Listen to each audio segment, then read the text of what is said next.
Hey kids, it's Old Man shouting at clouds, and now with others too. Chatting about the CFL is what they're going to do.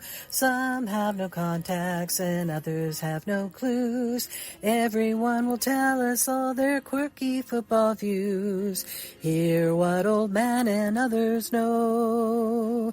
It's the CFL Outsiders Show. Hey GT, what are we going to do this week? Same thing we do every week, old man. Take over the CFL.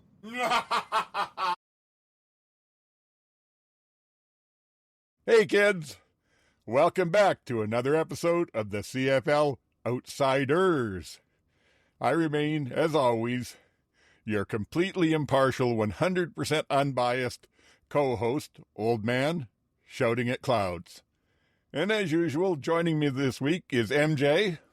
I was at my son's flag football on Saturday and mercifully missed the Ticats and Stamps game. Oh, well, I have a feeling there's somebody here who will be happy to tell you all about it. Yeah, I'm ready for it. Bring it on.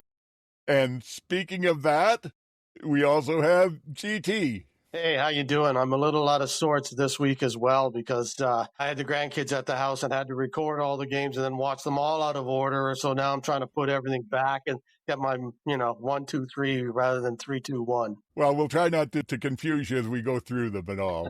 Hey, the CFL is back, baby. Woo! We got real football to talk about. Actual stuff that means things. Points in the standings. So I can't wait to get into it. As I like to say, welcome to preseason week 3. Yes. Yeah, and pretty much was, especially that first game. There was sloppy football. To start out this week, I figure I'll maybe update you because, as I said, I'm representing us in the CFL Podcasters Fantasy League. And they started me out tough, apparently, because I was up against the X's and Argos podcast. And they were the third highest score of the entire league. So it was a test. Fortunately, I was the second highest score of the entire league. Nice. So we have our first victory in the books. Hey. Love it. Yeah, the only one who beat me was Sheldon from over at 2 and Out. But it's played as a head-up game, so you play a different player each week. So we're 1-0 at this point. I was quite happy with that. I was listening to another podcast, the Rouge, White, and Blue guys, and they were talking about their team in that as well. And they were going over who they were picking because it was going into the week and who they were picking. And I was like, yeah, nobody picked any Stampeders, I bet, going in. And then I was like, maybe you should have. Guess who my highest scoring player was? Clark Barnes. Nobody had Clark Barnes on their bingo card for sure. Nobody did, but I did have Dedrick Mills. Nice. Yeah. Yes. Very good. And he was a great pickup for me. It really worked well. So we're going to probably jump right into the games this week pretty quickly. There's only a couple of things that I just wanted to put out there for people's information. So jump in if you want to on this, but I thought first of all, I went through the injury update. So if you're looking ahead for your team at this week at who's going to be playing and who's not, we're only a day or two in. We don't know for sure, but Winnipeg had Peyton Logan, Josh Haggerty, and Eric Lofton all did not participate. I don't think Haggerty's a starter, but they play him a lot in the back end, and Logan was their new returner, so we'll see. Montreal had Callender, their left tackle, did not participate for 2 days of practice already. With Ottawa, Brown was limited after that hit he took in Saskatchewan for both days. He's practicing, but limited. And then Pelios remains out at tackle for them, and Adai looks like he may be out. He did not participate in either of them. And then the other one I noticed, it's not a name that most people recognize, but it's important. Peter Ajay, their long snapper. Now, I don't know if he played this last week, but if they lose a long snapper, that can really change up your game. And then Calgary came out of it pretty much unscathed. They had a few backups. Miles Brown was limited with a shoulder, and Gary Johnson, who rotates at the MAC there, did not participate, but they were pretty good otherwise. Toronto, Kelly, and McManus were both limited, but I'm thinking they'll probably play. And Sirocco did not participate, so it'll probably be Nicastro in at center if that carries on. Then we got into Saskatchewan's were the ones that were hit hard. Avery's been moved to the 6th game, so we'll be seeing A.J. Allen a lot at that linebacker spot. Awachi, the fullback, is limited. Baines and Collins, the tackle that they put in last week, is limited this week too. They did not participate. They'll probably have a new tackle there, and their KSB did not participate. I don't know that he'll be in this week. And their long snapper, Jordan House, was also out. Do they have the first game of the week as well? So they're like right up against it. They don't even have to Saturday. Don't they play Thursday night again? No, they're back on the Saturday. Thursday okay. is BC and Winnipeg. Okay, so they're playing the Ticats. They'll be fine.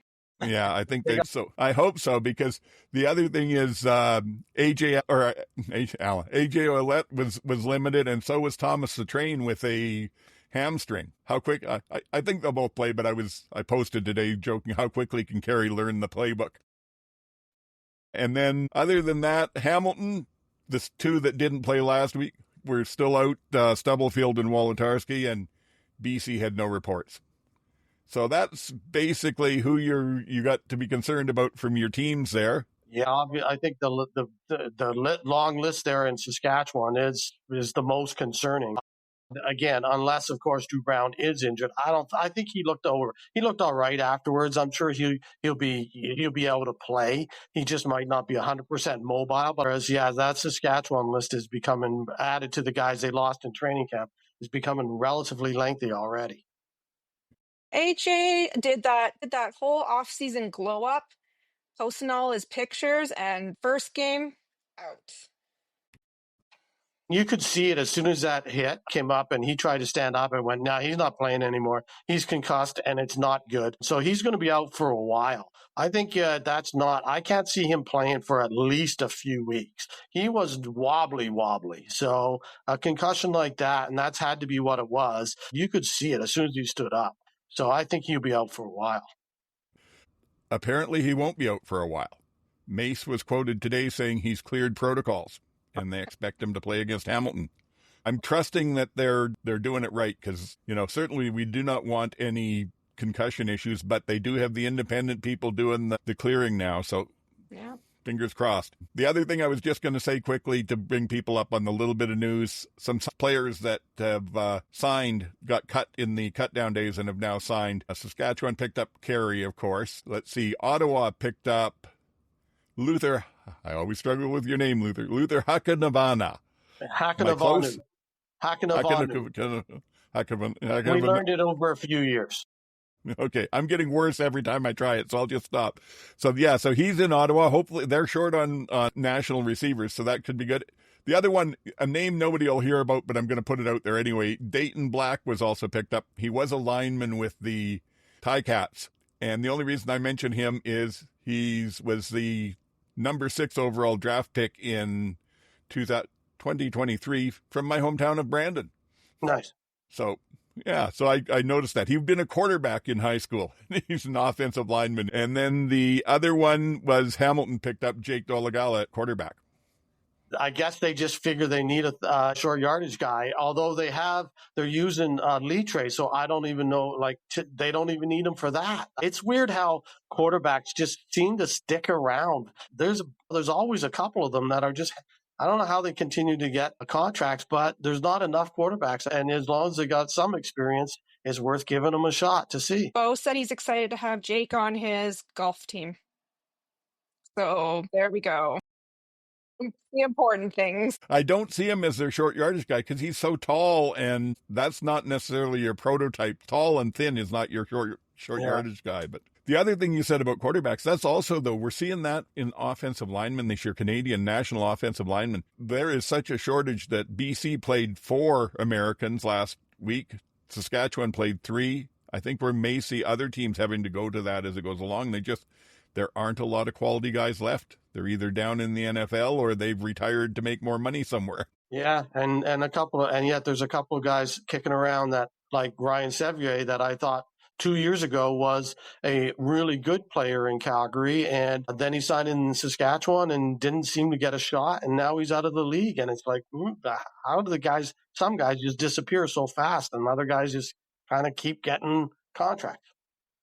I wonder how bad his injuries were last year, because he was out for quite a bit with injuries, and maybe it did something that he's just... Could be. Yeah, I don't know.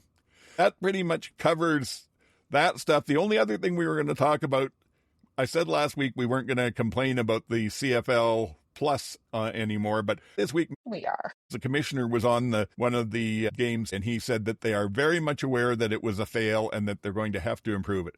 So I thought we'd help him out by each of us giving him one thing to improve on next year. Who feels like starting? I will say something.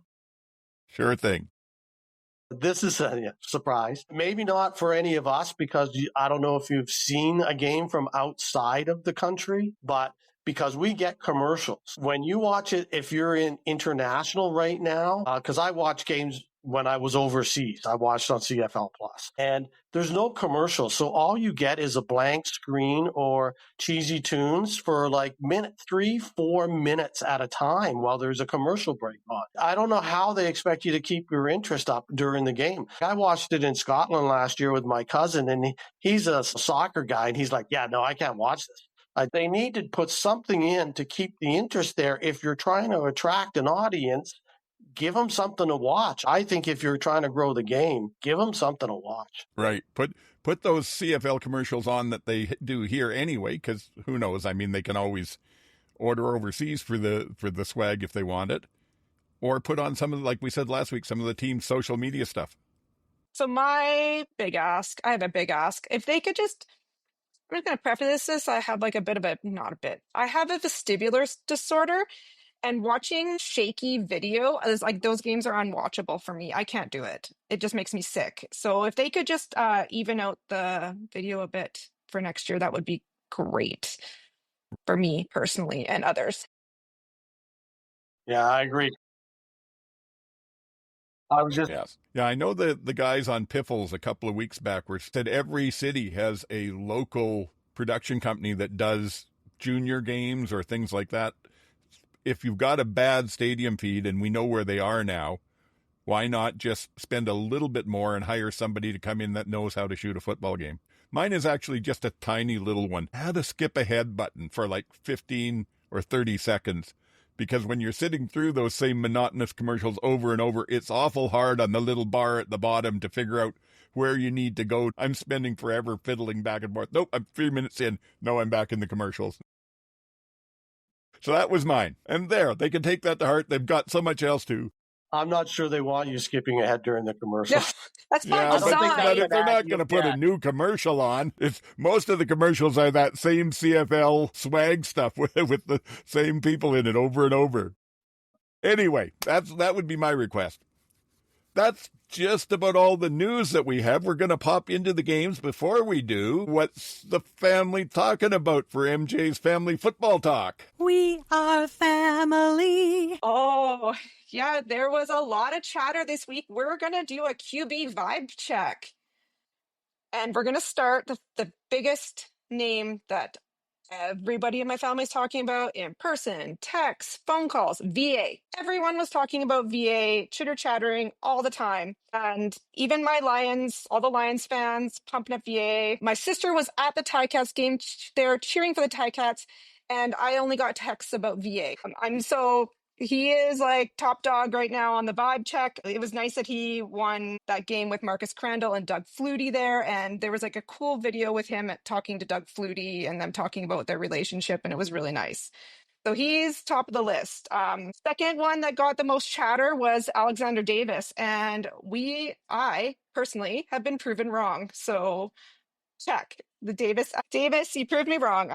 He looked calm, cool, collected. The biggest thing, it was interesting. My dad pointed this out, I did not see it, is that he said that he was watching the game and he noticed that after plays, when he went to the bench, this didn't run over to the iPad. He went and talked to all the players on the bench. Defense, offense, he was over talking to all of the players instead of just with his nose in his iPad. So he's high on the vibe chart. 3, Rourke. Crap, he looked good. Good. We were all having a joke. We all laughed at his long form interview with Farhan. You just know the TSN made him do it after that 10-second one at the Victoria. So yeah. we all had a good laugh. What do you know? You can do interviews, sort of. We all agreed that Drew Brown is looking good in his headband. Trey Ford there's some magic and there's some disaster. Harris, we just have a note saying boring is good. Bo, we're all wishing We'll that take it. yeah.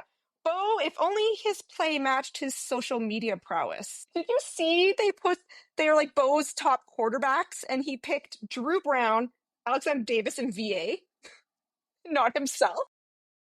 Yeah. Anyway, in one of the Instagram comments, he's like, guys, I was talking about like future quarterbacks, but by then it was too late and it was everywhere and it was hilarious. Arbuckle spent the whole night on the ground, looked awful, poor guy. Polaris, still no stats, so you're at the bottom.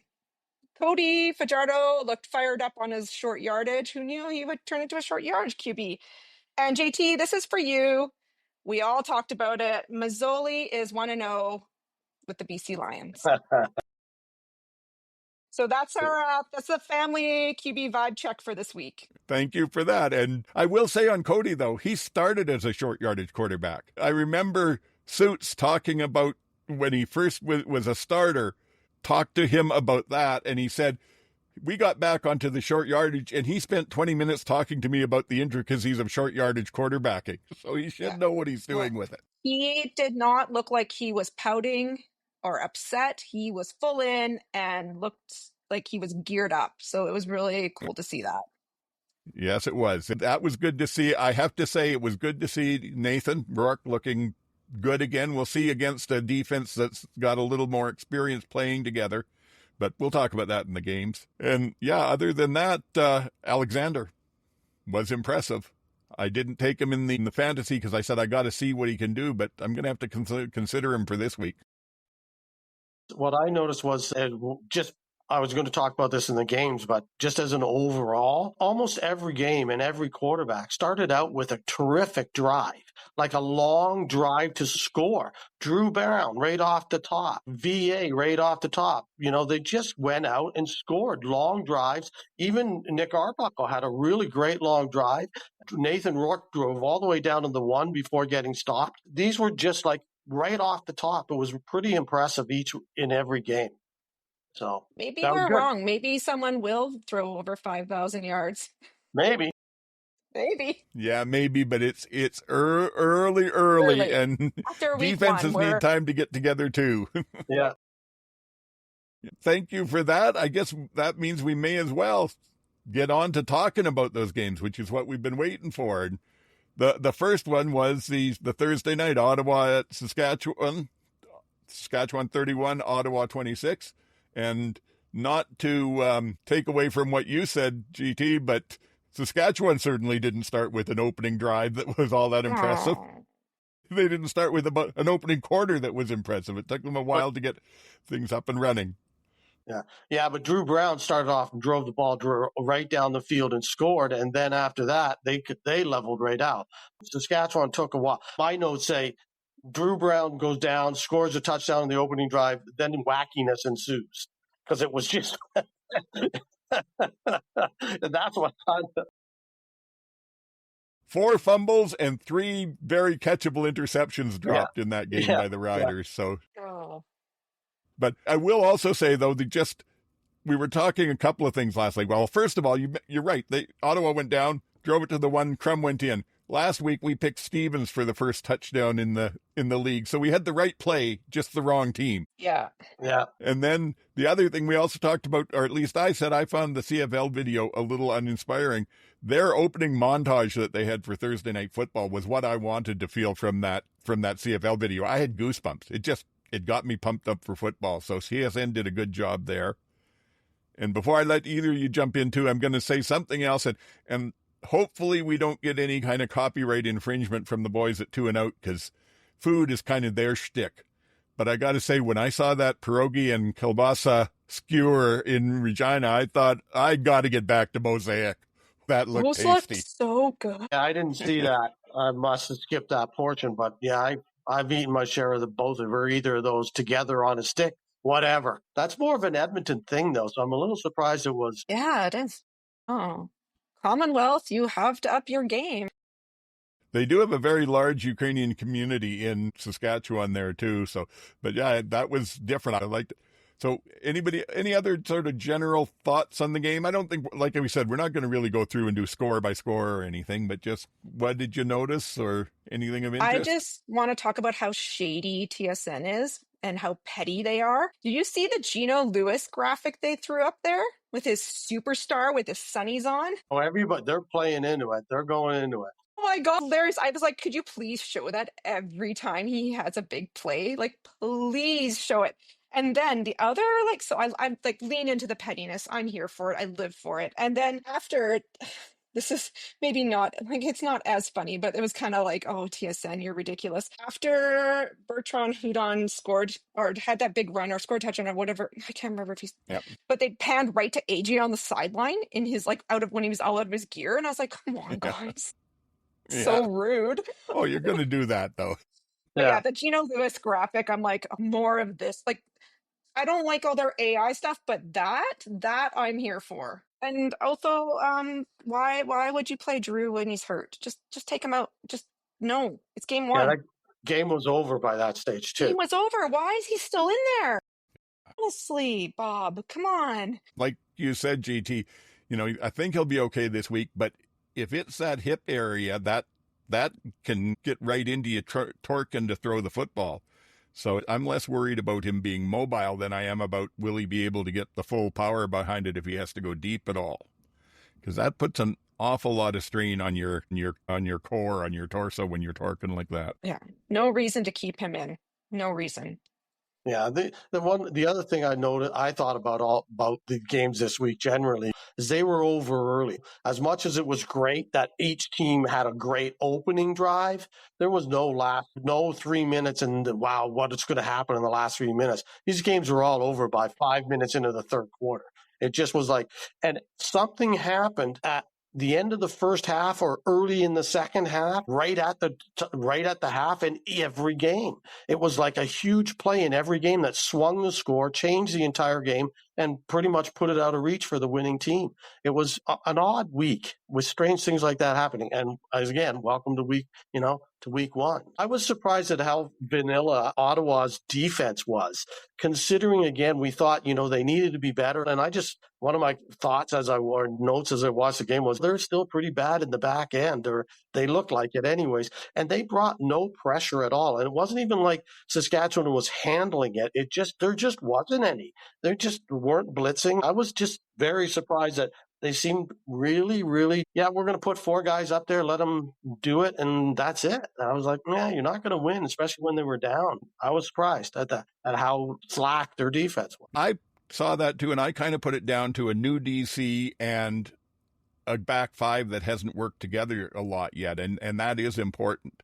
And I think that also scared them out of blitzing at all, because I think they figured they were just barely holding in there with their coverage as it was.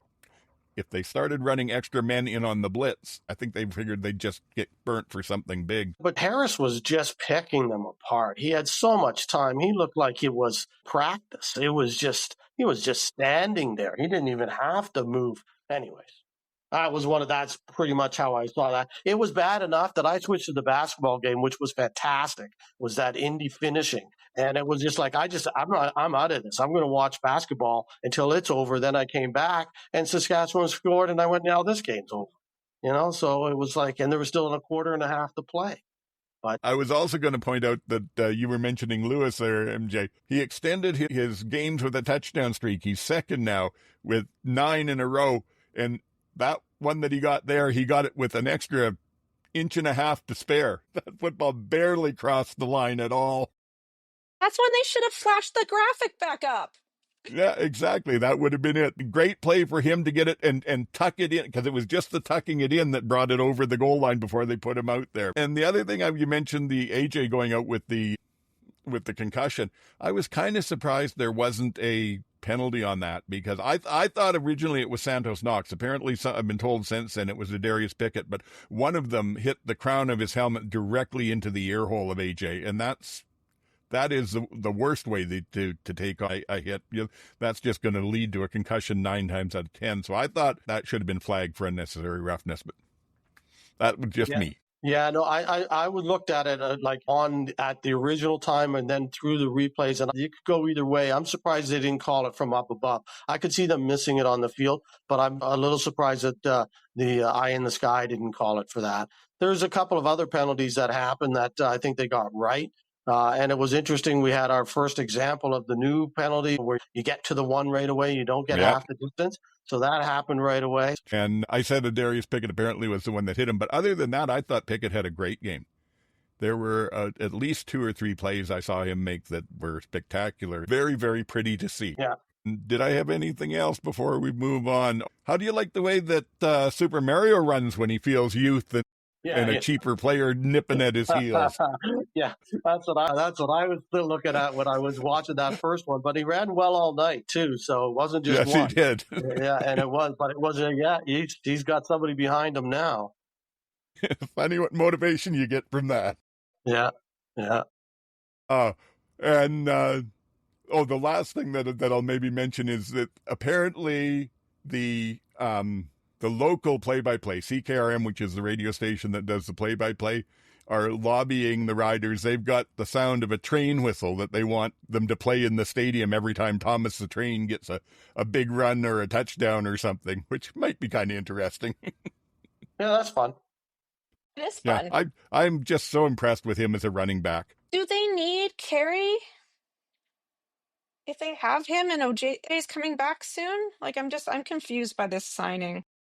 That's why I don't think AJ's that in good shape, because I don't think you sign Carey if AJ's there. You don't need him. And why spend the money? There was a 3-down article today about it, talking about it, and basically from what they said, Carey wanted Saskatchewan. He didn't talk to anybody else, and he told them I'll come and stay on the practice roster if you need me to. That's a nice insurance policy to have, because the 2 running backs, the 2 Americans they had in camp, the rookies, did not look good at all. If he's on the practice roster, fine, but you're not going to carry 3 guys. So it's not a trio. It's a duo, because Bertrand's there. You're either going to have AJ and Bertrand or Carey and Bertrand. You're not going to have all 3 of them at the same time. I just think it's more to it than meets the eye. Yeah, well, and even Bertrand's lower, your salary cap's not going to carry 3 of them. Well, Bertrand is not a highly paid guy, and he was limited with the hamstring today, so that may have something to do with it. Plus, they could also conceivably put him back on special teams and make the 2 running backs, official running backs, they're carrying Carey and AJ. I honestly don't know what they're going to do. I was shocked by that myself. I was just going to say, Carey is obviously not going to cost him a lot of money, and AJ's making decent coin. I don't know. I don't consider it a huge move at this stage.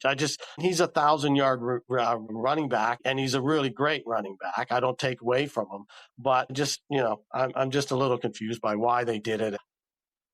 I'll go my last one, and you guys can say if you got anything else. I also wanted to mention that touchdown that late in the game from Brown to Hardy, because that was a very nice throw there. And amazingly enough, Sale's instincts sort of let him down on that, because what he was doing all game really well was, if they were coming to his side, he was getting up fast, making them make a move and funneling them inside if he didn't make the tackle, which worked fine. Unfortunately, he did the same thing there where there was just nobody else in that last 10 yards between Hardy and the end zone. So a bit of a mistake from Sales there, but take nothing away from the throw from Brown. That was a very pretty pass. That's it. Either of you got any other thoughts, or do we move on? I think that's it for that game. There wasn't anything else. Okay, so that takes us to the next one, which had Toronto and Montreal kind of stomped them 28-10. Now, I did say in my Old Man Plays CFL Fantasy last week when I was talking about it, I said that I was staying away from the Argos as far as receivers and quarterback, because I thought if they can run the ball against Montreal, they may have a chance. If they're forced to the air, it's going to get ugly. And frankly, that's what happened. I don't know if it's... Wait, before we talk about the game, we need to talk about the big thing that happened before the game, which was the all-new CFL on TSN Friday Night Football. And I want to talk about it because, it's all about me. So then we can talk about the game. Sure. All right. So let's jump to It's All About Me with GT. Ooh, me. I thought it was a really great refresh. I thought they did everything well. I didn't find a single glitch on the Friday night. I did know the only thing I would say is that I'm hoping that it expands to the rest of the games over the course of the weekend. Now that they've showed it off, as the rest of the games on this weekend were just the same as last year. Just starting out with the players singing the singing. I loved it. The song. Some of them could sing. Some of them tried to sing. Some of them didn't even bother to try to sing. It was pretty funny, but I thought it was great. I really liked it. Then they came out of that with brand new graphics and the team helmets and everything for the teams that looked throwback, but were brand new and crisp at the same time. So it looked terrific that way. And then the shield comes up with the CFL logo, different kind of, or TSN on CFL on TSN, a whole different look again than they've done before. And I just really thought they did a great job right off the top. And then with the players singing, I think they should do different players every week. That would work, right? Like if it's the same guys, you're going to be as tired of this as you will be of the rec loss by week 12. But if it's different guys every week, it would be terrific. It'll be fun. And they could do general managers. They could do coaches. There's so much they could do with it, right? I mean, just go. As you said, lean into it. Just go. Then the other thing that I noticed was that they flipped Dustin and Marshall, because so far it's Dustin's only done West and Marshall's only done East. And this weekend they went with Dustin in the East game on Friday night, which is a pretty big plug for him. I'm not sure if that makes him the next guy as well. I thought that was interesting because that's the big game, feature game of the week. And then they brought Marshall out West. So they're spending some dough. They also brought the panel across the country to every game. That might not work. They may not do that every week, but it was a nice touch in opening week. When they said, okay, let's look at the offensive line or any of the positional groups, and they showed each of the players at the bottom. They had their names, their universities, and they also threw a little Canadian maple leaf up in the top right corner of each of the Canadian players. Again, I just identifies them because if you see in a U.S. college, below for some of the guys that played NCAA, you're not necessarily sure that that's a Canadian player. So I really thought that was so crisp and so clean that it didn't need explanation. You just knew what it was. And I thought it was terrific. Then let's see. Then they brought in Luke Wilson doing his best Nicolas Cage. Like, was that not Nicolas Cage from 20 years ago? He had the mullet. He had the bad stash. He had the loose suit. I was like, this is Nicolas Cage in one of his great movies from the early 90s, right? Like, it was just like, come on. And that was interesting, because he does have a lot of smarts and he knows his stuff and he's opinionated. There's no doubt about that. So as a sideline guy, I think that's interesting. We'll see how that progresses as he gets better over the course of the year. On the scores itself, I thought the numbers were really crisp. You could really read the information on the score line quite well. I like the logo placement. I like the colors of the logo versus the other team. I liked that they gave you the yardage and they gave you where the ball was on the field, all in a nice, easy, crisp font, nice to read. And then they only did this on Friday night as well. So I'd like them to do it throughout the year. I don't know if you noticed, but just at the end of the second quarter, just before half, they put up on that scoreboard bar what Montreal's options were for the opening of the second half. So before you go into half, you go, yeah, Montreal has the option to kick off or to receive us. And I thought, oh, that's excellent. That's really good stuff. So it's things that they were thinking about that they really I think they did a great job. And for me, 2 thumbs up. And because I liked it, it's all about me, baby. I like it. And I got to say, I agree with you in pretty much everything. The only thing that I would say is I wouldn't hold out hope for too many different variations on it, because that's a lot of production money if they redo it every week. I agree with you. It would be nice. Yeah, they obviously did it when they did their photo shoots with the major players in Toronto, what they shoot every spring, which, by the way, here's another thing that TSN did. When I rewatched it, I was like, oh, wait, I just saw a commercial for the new Women's Professional Soccer League, and they used the same set.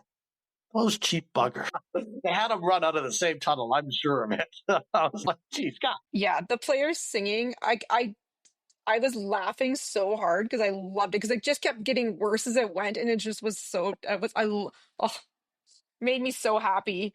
And Luke is going to be. I think he did well. I think that he just needs to tighten it up a little, but that'll come. I think he was a fun addition, Yeah, I did. and I like Dustin calling kick returns, so I was happy. And he and the law police seemed to work really well together. Yes, they did. It'll be interesting to see what happens. I was surprised, like you said, GT, to see him out east because he's based at Edmonton. So, Yeah. but hey, if they're going to make it work. Yeah. Yeah, Well, exactly. I posted, I was like, oh, I'm excited to listen to like Law Police and Marshall. And someone's like, it's Dustin. And I was like, oh. And then I was like, wait, let me listen. I'm like, you're right. It is Dustin. I was like, oh, what's he doing out east? I also really liked it. My petition to the league is when Andre Proulx is calling games in Montreal that he says the penalties in French first and then English.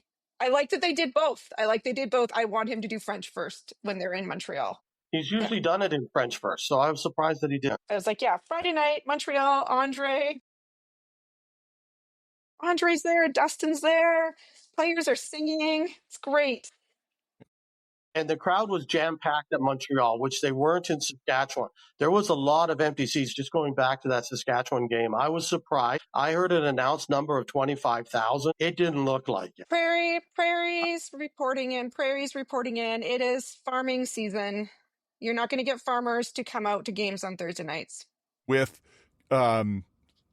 Mosaic and with the Toolbox, Princess Auto in Winnipeg, and they say that the stadium often looks emptier than it is because the people are all in the Pill Country in Saskatchewan or in the Rum Hut in Winnipeg, so they're not in their seats. They're over there. That maybe makes sense. I don't know. Yeah, that's also a thing in Hamilton for sure. But I get that, but there was like swaths of empty seats up in the top sections in Regina, and we'll get and in Calgary it was horrible. That was a terrible, bad crowd. But anyway, we'll get there. They obviously had tickets to spare because I know they were saying during the game that the riders had given a bunch of the wildfire evacuees tickets to the game as part of something to do while they're in Regina, which was good of them. But let's go back to the football game and talk some of that.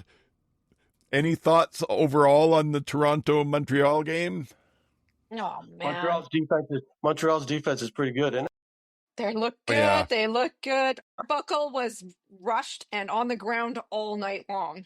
The biggest shocker for me on the Toronto side was how bad their offensive line looked. That I thought that was going to be their strength of this year, and they were overwhelmed. Montreal was just going past them. Arbuckle spent a lot of time ducking and weaving and on his back, but I don't think it was 100% his fault. He was he was under pressure the entire night. It was bad. Yeah, I especially noticed because it surprised me. Ryan Hunter, who was the offensive lineman of the year last year, they moved him out to right tackle, and he was not good. Oh. He was directly responsible for a sack. I think he took at least one, maybe two offsides, a holding penalty, and he was not moving people. I don't know what was going on with that. That was the biggest thing. And again, the game was over but 5 minutes into the third quarter, but they weren't coming back. Montreal was just totally dominant. Way to peak week one, Montreal. Now what are you going to do? My God. Well, we'll find out against Ottawa this week. It'll be interesting. But surprisingly enough, for a Dinwiddie coach team, Toronto didn't seem ready to play. They took a bunch of penalties early on. They just didn't appear to be focused. To tell you the truth, probably the one good play that I saw from them all night was just the individual effort from Daniels when he got held up on about 3 yards out of the end zone and managed to somehow lunge and get the ball across the line before his knees went down. That was just about it.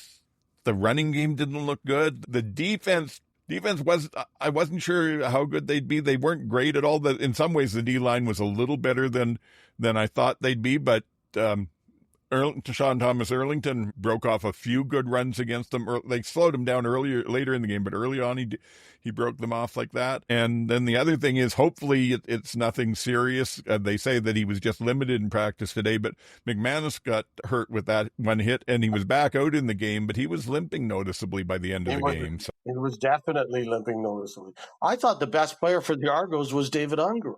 He was, again, and maybe it was because he was the guy that they weren't covering, but he made some terrific catches as well as being in the right place at the right time as that relief valve. And yeah, I thought he had Yeah, he did. But even there was one where even him and Arbuckle were not on the same page at all. That Coxey catch, that was a crazy. Yeah, that was an unbelievably good catch. The one where he just was in the middle of those guys, that was a great catch. That was a highlight. Also, Davis's O-lineman owes him a beer for almost taking his knees out. Boy, that was scary. I can't remember if it was on 3 Down or CFLCA, but there was a bit of an article with him, and he said he thought his ACL was gone when that happened. Ugh. Luckily, it wasn't. Scary. Sankey, on the other hand, had a hell of a game for Montreal. Yeah. There was that one slightly sort of a twist and then zero blitz from him that just destroyed Arbuckle, and he was all over the field.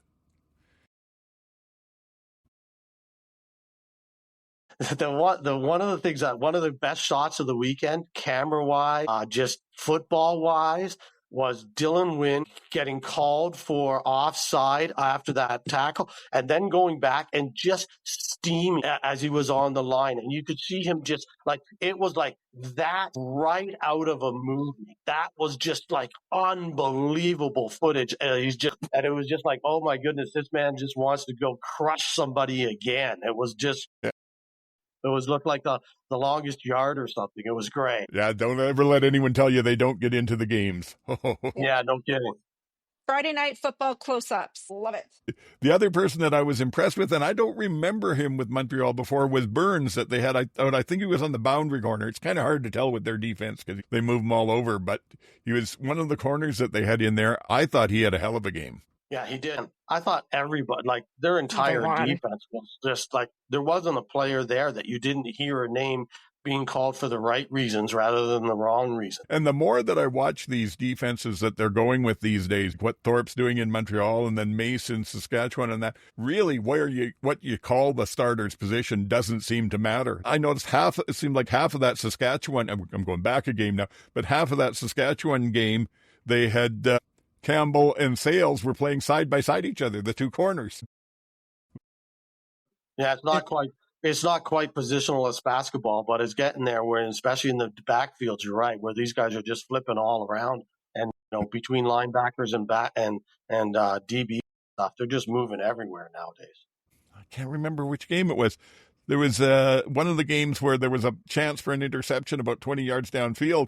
And I thought, he should have been moving after that. And I realized, oh, no, that's the D end in coverage back 20 yards downfield. Yeah, well, Berglund had a terrific game as well. Demi Berglund, he just had a great game on the line as well for Montreal. And apparently they can win without hair. It was still loud in there, though. It was still pretty loud. Well, people had their bully boos, so they had those. But it was just really loud. That crowd was sold out. It was a great atmosphere in there. Good for Montreal. It looked like it's going to be a good season there. Anything we've missed talking about that matters? No, I didn't have anything else. Okay, so let's go on then to our third game, the one that MJ somehow missed, unfortunately, or fortunately. How? My kid had triple header flag football finals right during this game. How unfortunate for me. There we go. How did they do? They won their first game, so they had to tear up, and then they lost their next two. But they played really well. They played well. So it's over now. Now I can devote all my time to watching other people's children playing football on TV. Good, yes. Actually, you made me think there. I should have done a shout out to my granddaughter Haley. She was playing down in the Lower Mainland, not this weekend, but the one before, in provincial rugbies. And unfortunately, the teams in the interior here usually don't do that great when they get down there. So they didn't make it past the first round, but they were within a couple of points. They were leading until the last part of the game. It's given me a chance to watch women's rugby because this is all 17-year-olds. And they play some pretty good rugby, I got to say. Anyway, so there's that. And yeah, congratulate your son on winning the first game anyway. Yeah, they had a good season. They did well. He's the pass rusher, so he had quite a few QB sacks. Well, not sacks in flag, but yeah, he was back in the backfield, all making everyone's life miserable all game. Good for him. Hey, I'd like to hear it. Love it. Alrighty then. So I guess that takes us, so now we're getting into the Saturday games. And we had Hamilton at Calgary. Do I have this score right? Did Hamilton actually get 26 points, or did I get that wrong? In garbage I time. got 38-26. They got garbage time. This is how we score points in garbage time when it doesn't even matter anymore. Well, hey, I took that because I took Bo and Kenny as my team up for fantasy, Mitchell and Lawler, and I was feeling a little bit, but they got me enough points, so they get. Yeah, I got to say, Katsantonis had himself a game. Yeah. Casatonis was the bright spot. That was it. Pretty much. Bo did not look great. The other thing that I'll say that I was impressed to see was at the end of the first or into the second where they managed to get a rush on VA and he ended up putting the ball up that Katsantonis took and took a hit with it. And I've seen, maybe this is just me, but I've seen in the past that happens to VA. It seems like it can rattle them and it takes them a while to settle down. But that wasn't the case this time. He just seemed to shrug it off and went back to doing some very nice football. Yeah, he had two interceptions and a third one that should have been, was an interception, but got overturned. There was definitely some issues there, but one of them I didn't think was his fault either. I had it as Tevin Jones just like stood there and let Casatonis step right in front of him and then didn't even chase him down afterwards. That was not good on that. He made a couple of nice catches later, but he didn't have a great first half. Just the crowd was disappointing me. It was really bad. It looked really empty throughout that game. It was the 80th anniversary. There were so many old, Marcus Crandall was there. Doug Flutie was there. Norman Kwan's family was there. And it was they said it was 18,000. There was not 18,000 people in that stadium. Yeah, I don't think they announced that. I didn't see anything about the 80th anniversary until 2 days before the game. If they were doing stuff, they certainly weren't telling anybody. And so that's 2 days before, you're not going to have time to plan it. I don't know whether the city bought into this team's going to be terrible. Why bother to go? So maybe that had something to do with it. Maybe, I don't know what the weather was. I don't know what other the excuses were, but that was bad. Everyone complained, they were complaining about Edmonton's attendance a lot, but Calgary is got a similar attendance problem. And with an ownership group that is not interested at all. We'll see what they do. For this year, they've made improvements to a bunch of the stuff for the players. They've made improvements to some of the marketing stuff. So they did this 80th anniversary. They've already made big news about that game with Winnipeg just before Stampede. So see what else they do to draw the crowd. But it's definitely going to be an issue throughout the season unless they start to win and all of a sudden everybody gets enthusiastic again. But yeah, that was not a auspicious start by any means. Number of people in the stand. On the other hand, on the field, they looked pretty darn good again early on, and then they made a whole bunch of mistakes and bad plays that just hurt them. But again, those two plays on either side of the half, one on the kickoff, the attempted punt by Hamilton. I guess they were just through the line fast enough that the punter decided to run with it, and then they got the ball and scored to end the first half. Then they got the ball back on a great play to start the second half, scored again, and the game was over. And as you said, MJ, it was garbage time after that before Hamilton got going in the fourth. Said Clark Barnes had a terrific game. I'm a big fan, have been a big fan since we drafted him. So I was very pleased with that, with his game. And I thought VA spread the ball around, or he threw passes to every one of his receivers and both of his running backs by the end of the first quarter. Bagleton looked like Bagleton. Dominic Rhymes made a couple of good catches. They weren't going deep to Philpott. They tried, but he made a couple of real nice catches in mid-range. And VA was airing the ball out, which is, again, real nice. And when he wasn't airing it out and he had to move around, he was moving around again. Real nice to have a quarterback that can move around. And the defense looked pretty good for a bunch of guys you never heard of before. Now, that could all go to hell in a handbasket this week. That just might be the team they were playing. but they looked pretty good to start with. So, yeah, that was, that's all right.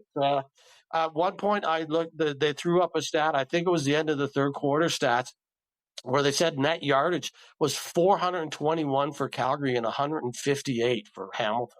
And I was like, ouch, that's not good. And at that point, it was 35-13, and it looked like it, So yeah. Anyways, it wasn't a week one game. Still, neither team was on, but we definitely had the better play throughout. So that's my recap. What did you see, Oldman? Yeah, pretty much the same as what you said. A couple of things that when you were mentioning them that kind of triggered with me, and one of them was you mentioned the play at the end of the half and the start of the second half, and I thought they always say the key to winning in football is if you can double dip at halftime like that. You score going into the half or into the break and score coming out of it. And everybody's trying to do it, but they certainly picked a unique way to do that, because they didn't look like they would be in a position to score on either of those things, and they managed to do it between, like you said, the punt that they basically stopped for no yards at all, and then as you said, a beautiful kick recovery when Hamilton just seemed to fall asleep a little bit on a short kickoff in the wind there. It was interesting and it was entertaining. But then the other thing you mentioned was Jones not taking off after Katsantonis. And the one thing that I have to admit bothers me, and maybe this is just the old coach in me, because I've seen enough times you don't know whatever's going to happen in a football game, and you don't give up until you know it's done. Yeah. And when Wooden got that kick return that he took into the end zone, he was 10 yards ahead of everybody crossing the 40 to the 30.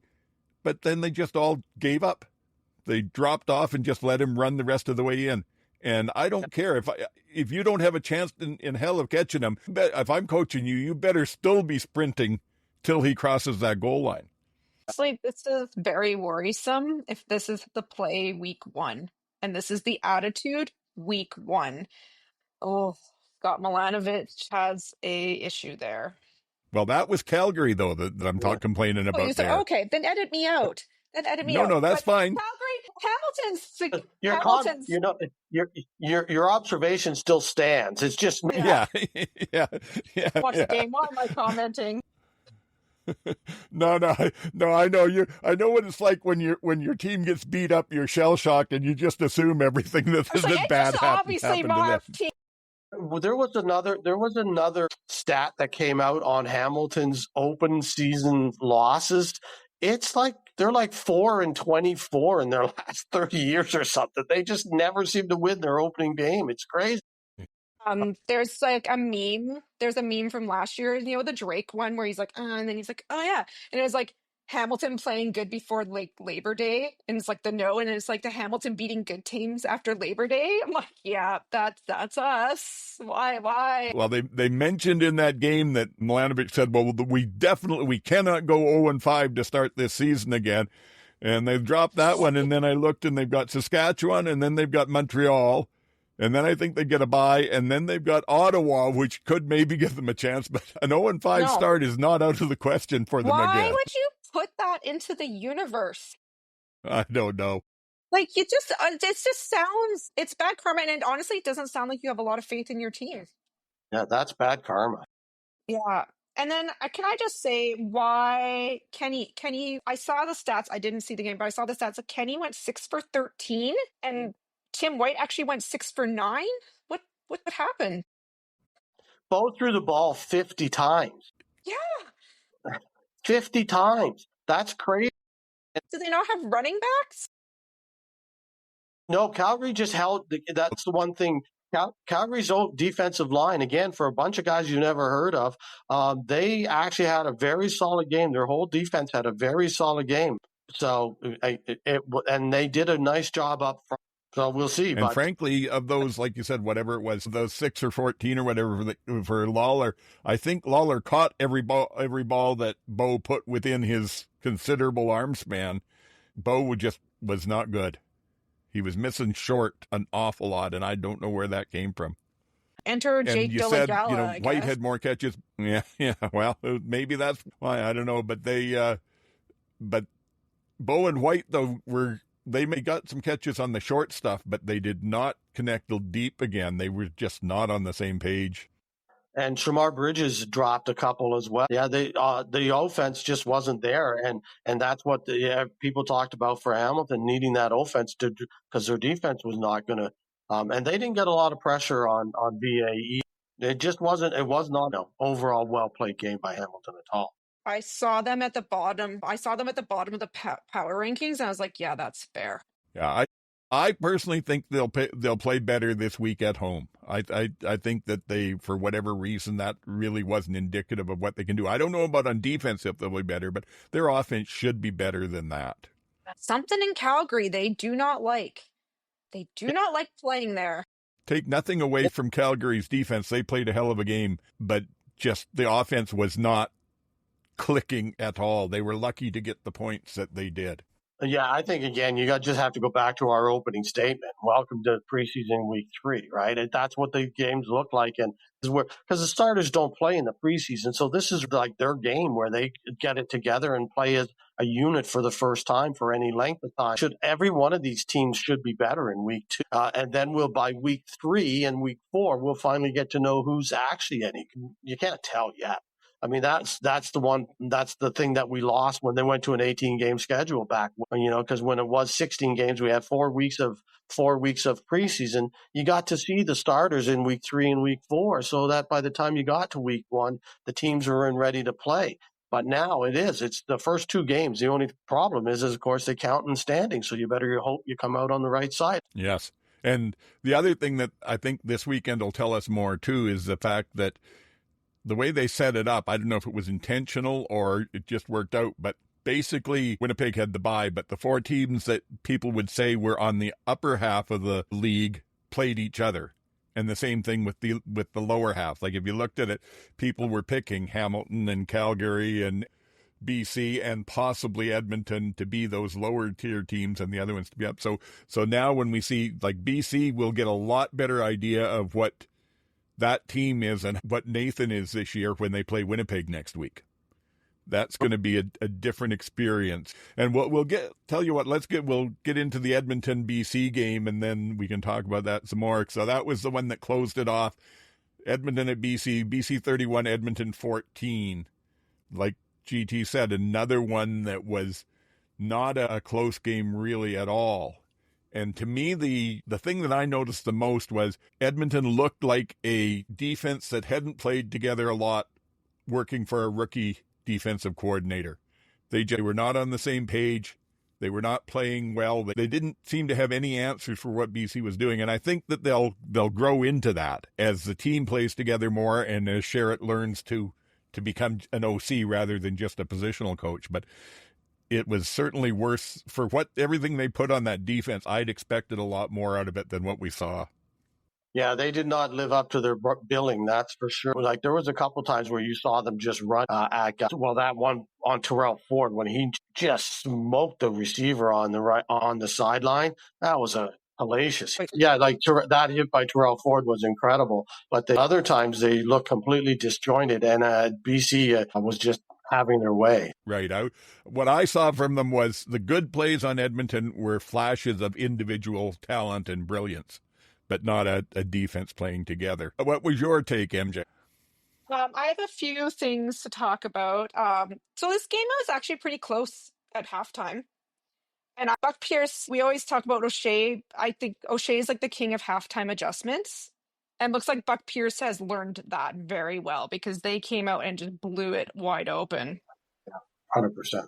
So I was like a little worried about him in Edmonton. I will say this if I can jump in, though. I was just going to jump in and say, I will say this. So he was the first rookie coach to make a real mistake in the game early in the game when they had 3rd and 2 and he was sending the punt team in and he let Rourke talk him into going for it instead.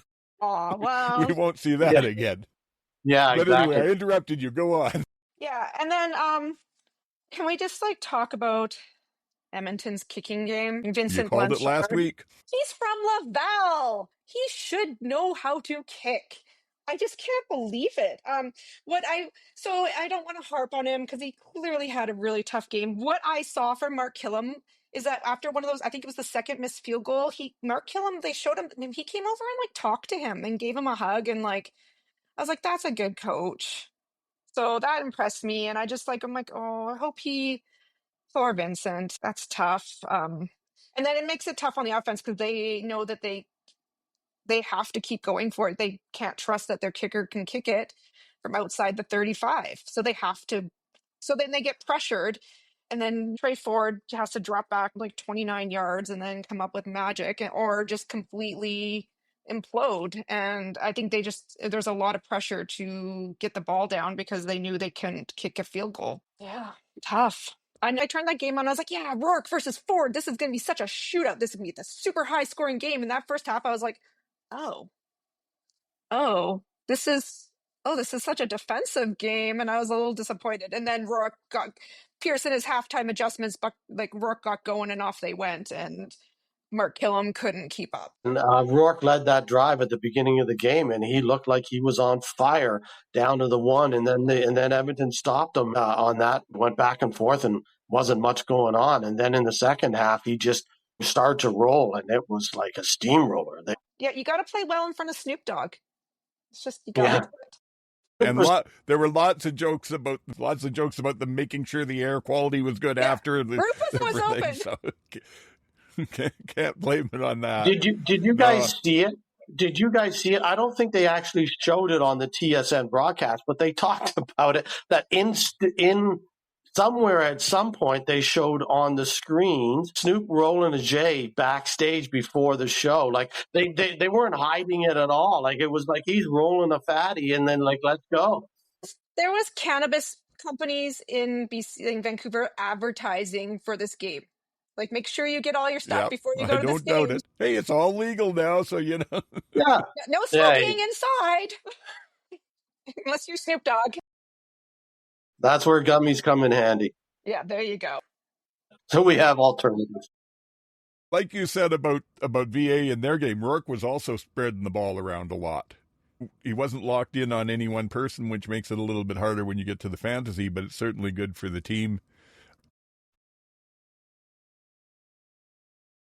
Had BC's defense played much better than I expected them to. The vaunted running game from Edmonton just wasn't there. They just stopped them cold on throughout the game generally. So yeah, I thought BC's defense played very well. There was a couple of magical moments from Ford, but throughout they seemed to have him moving around where he didn't want to be rather than where he wanted to be, and they seem to be stepping up. So BC's defense impressed me. Ford looked frustrated. He did. The other thing, though, this to me was the perfect example of what I say all the time, and that's that I don't agree with these people who say running backs are a dime a dozen. You can get one anywhere. It takes talent to be a good running back, but there's so much more to it than the running back. And this is a perfect example because you look last year, Leak and Rankin were just tearing up the league with how they were running the ball. They were all over the place. You suddenly bring in a new offensive coordinator. You change up the blocking schemes on it. Your line blocking may still be similar, but how you're using the receivers and the blocking and everything changes all around. And all of a sudden, they can't run the ball.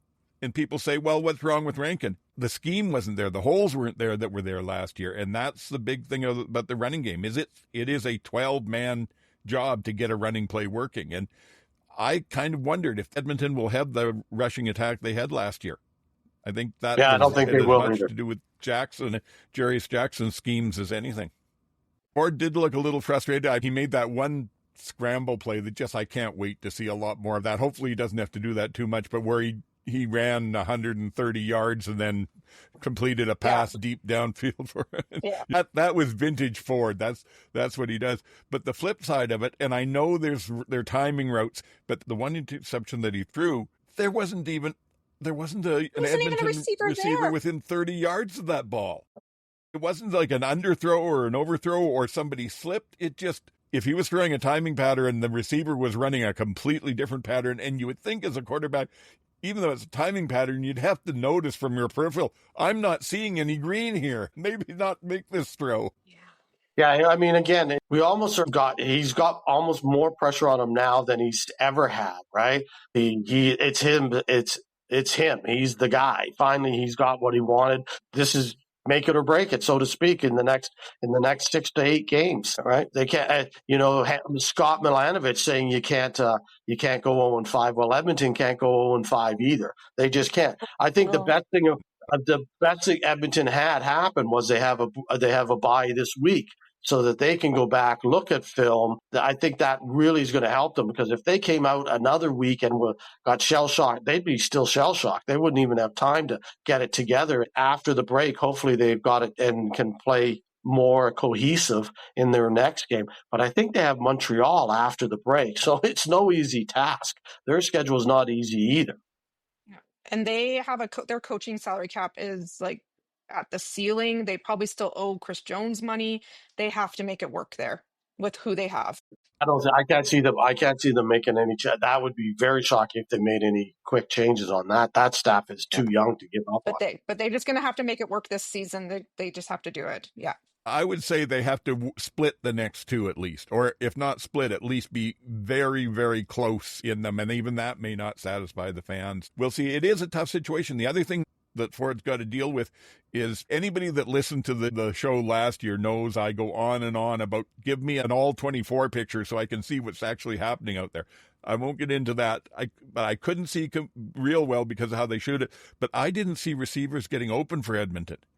I don't think Hervey's plan of, well, we'll find somebody in the off season to do this is working. Not at this point, not unless somebody really picks up their game. Yeah, and they said that was the whole thing when McSimic was in BC with O'Rourke in 22, especially. That's all they talked about was how he schemed his receivers open all the time. If it might just be a matter of a lot of rookie coordinators and rookie coaches that are going to take their time, as well as the players gelling together. And come the second half of the season, they could be smoking people, but they're going to take some time.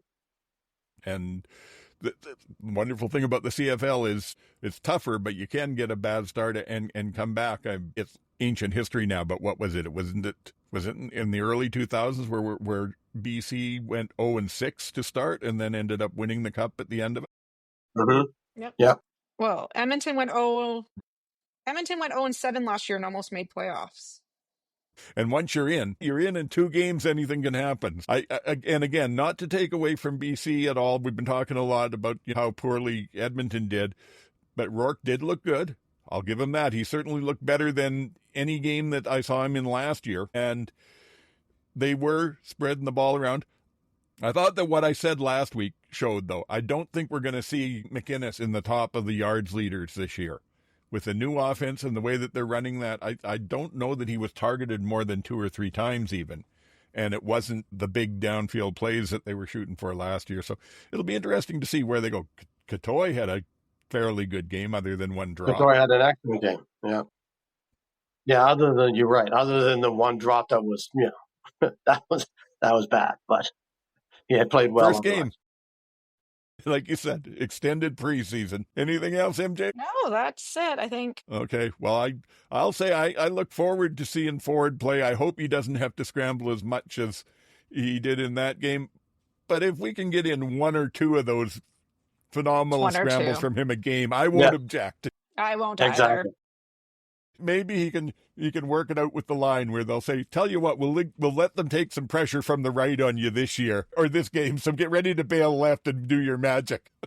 We need it for the fans. Keep them coming in the stands. Okay. Well, I guess that's pretty much the games. So the next thing is what's going on next week. And the show was officially 3-1 because you both picked Calgary and I didn't. So we went with Calgary, so you got that. I ended up 2-2. No, so you beat me. You're beating me so far in the pickup. So we'll have to see how we go this week with it. And I think, you know what, I'll try and keep track of who we pick each week individually, and maybe at the end of the season we'll have a bit of fun to see who comes out the best in all this. But yeah, you're right. So I've got it thrown up here, 5:30 Pacific Daylight Time, BC at Winnipeg. Who wants to be the first one to jump in and tell me what's going to happen? I picked Lions because Kolaris is suspended for this game. That's a good point. If you care about the line at all, it's Winnipeg's a 2.5-point favorite at home, which is basically a pick 'em for a home team. And that's what I'm just looking across the board on the CFL site right now. So that's who that is. I'm picking BC.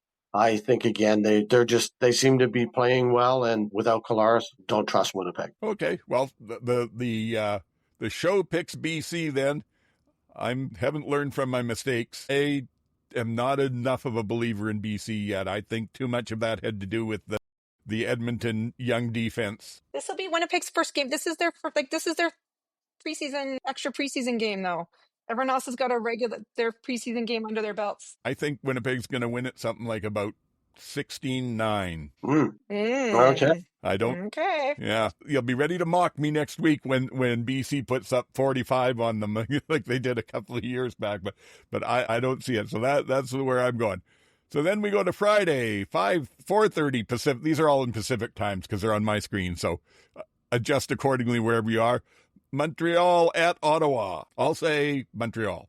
Go out on a limb. Yeah, consensus. That Ottawa backfield needs more time to gel to figure out what they're doing, and after the way Montreal worked. I was just going to say, I'm looking at Montreal's only a 1.5 point favorite. That's crazy after those two games. And I understand it's in Ottawa, but Montreal should be way more favored than that. I would think so, especially if Brown is at all hobbled. Yeah. Like I said, he may move around, but will he have the arm for it? And that Montreal defense, I saw at the start of the game. I always thought last year my line on Montreal, just going from what I saw, was absolutely fantastic pass defense. If you're going to play them, you got to be able to run against them. They're a bit weaker on the run. I noticed in the graphics that they had at the start of the game this week, weaker on the run they were second against the run last year. So they just don't have a weak spot. They only look weak on the run because of how good they are against the pass. That'll take us on to the Saturday games. The first one, 1 p.m. Pacific. Calgary at Toronto. Is the Chad back? Toronto. Does he play? I don't think so. If he's still limited I don't think he'll play. Haven't heard anything otherwise, but I don't think he'll be ready yet. And even if he is ready, if he was only limited in practice today, then that only gives him 3 days. But I just don't think he'll have time to have the complete game ready to go. The one thing we didn't mention was Toronto gave out their rings to players and coaches from last year. The Grey Cup rings ceremony was a couple nights ago. And at the game, they're doing with something that they did a couple years ago, which is first X number of fans, 15,000 or something like that, get replica rings. So I'll be showing off the ring next week for you. Good. I saw the rings, and I maybe we should have talked about that. I saw the rings, and frankly, I wasn't all that impressed. But we also established last couple of weeks ago, I don't know fashion. Yeah, they're mostly bling now. They're not ring. They're more bling than rings. Yeah. So where do you sit on this one, MJ? Oh, I picked the Stamp. Yeah, I picked Calgary. I think they're flying high after that win, and I don't know if Arbuckle and that offensive line are going to play just as bad. If that offensive line plays just as badly again, it could be a long night for Arbuckle. Plus, Calgary always does play well against Toronto. There are a couple of teams that they seem to just get up for. Ottawa's one of them, and Toronto's the other. But even with that said, Toronto's a different team than Hamilton. And even with Arbuckle in there, I think the podcast is going for Toronto. So we'll see. And the last one, Saskatchewan, 4 p.m. Pacific, Saskatchewan in Hamilton. Riders. Although it may be closer than people think. I said it's at home, so maybe, but I think it'll be I think Hamilton will play better than they did last week being at home. And the Riders, still the one thing that drives us fans crazy, They had a chance last week to put their foot on Ottawa's throat in the second half there, and instead they eased off and let it turn into a one-score game. So I don't think they'll lose, but I have a feeling my Fitbit may come on telling me my heart rate is unusually high towards the end of that game is my prediction. I think it'll definitely be a closer game than this last one, but I think the Riders are still going to win that. Alrighty. So the podcast is picking BC and Montreal and Toronto and Saskatchewan. That's just about it. We've covered just about everything that we need to. Any last thoughts, and where can the people follow you? No, I think I had my 2 cents worth for the night. And you can, if you want to, you can follow me on Bluesky at GT Barnum at Bluesky. You can follow me on Bluesky at Sports and Plants. My sister and I are doing a CFL writing campaign about the Elks name. So if you want more information on that, you can send me a message. Yes, good. I don't know if I mentioned to you, your sister gave me a DM on Bluesky talking about that this week.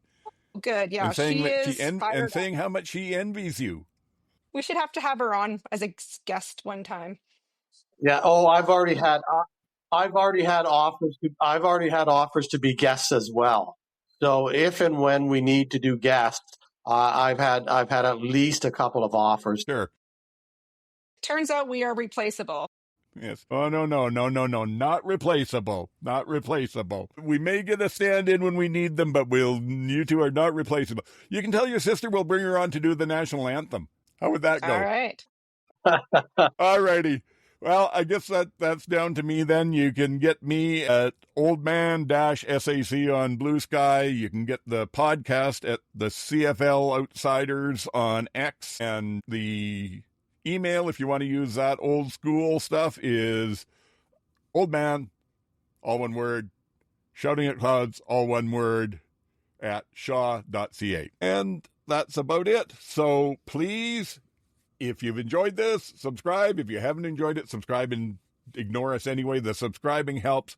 I'm loving the fact that we're getting some good response from from you folks out there. People enjoying this, saying they're waiting to see it every week. So that makes us feel really good. If you're doing the podcast thing, you can rate and everything. But yeah, just do the stuff that help us all out with getting the show even better, more eyes on us, more people listening. So that's about it. Until next week, for MJ and GT, I'm Old Man, and I'm telling you, get the hell off my lawn.